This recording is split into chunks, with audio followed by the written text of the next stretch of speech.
ते पुत्र हयात होए ते मां नूं मिले पुत्र ना, उस मां ने दुनिया तो की लैना है? मां ते जींदी पुत्रा वास्ते वे। ईद पढ़ाने तो बाद ना एक छोटा जिहा बच्चा आया तो कहने लगा कारी साहब तो बाहर ना अम्मा तुहानूं बुला रही है।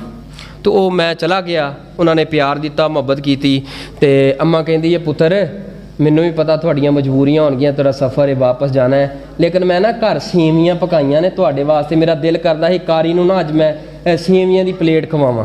मेरा तो दिल करदा है मैं वापस पलटां घर जावां, क्योंकि ईद दा मौका है, सारे इंतज़ार अंदर, माँ भैन भरा सारे इकट्ठे होए हुंदे ने। फिर दिल च गल आई किते माँ ने पता नहीं किन्ने भरम ना किया है, इस अम्मा ने किन्ने भरम ना किया है। मेरे नाल मेरा भाई सी, मैं आख्या चल अम्मा दे घर चलीए। असीं अम्मा दे घर चले गए हैं। माँ जी ने जड़ा नाल होर भी चीज़ां लिया के वो मेज़ सजाता, असीं मट्ठे मुट्ठे खान लग पे। मैं माँ जी की हाल है, तबीयत से ठीक है?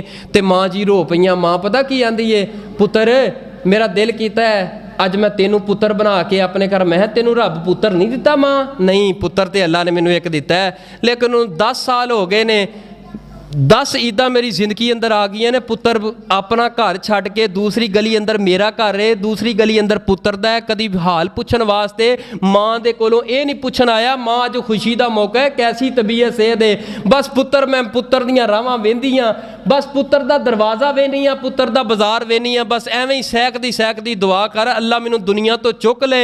दुनिया ते पुत्र हयात होए ते माँ नूं मिले पुत्र ना, उस माँ ने दुनिया तो की लैना है? माँ ते जींदी पुत्रा वास्ते वे।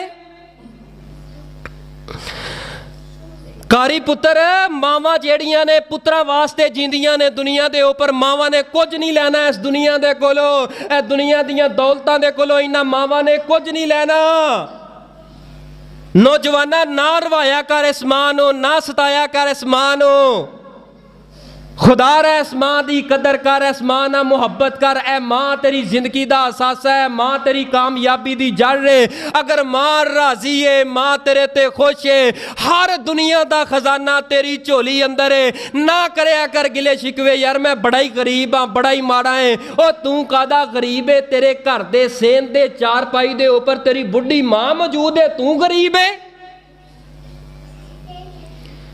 जे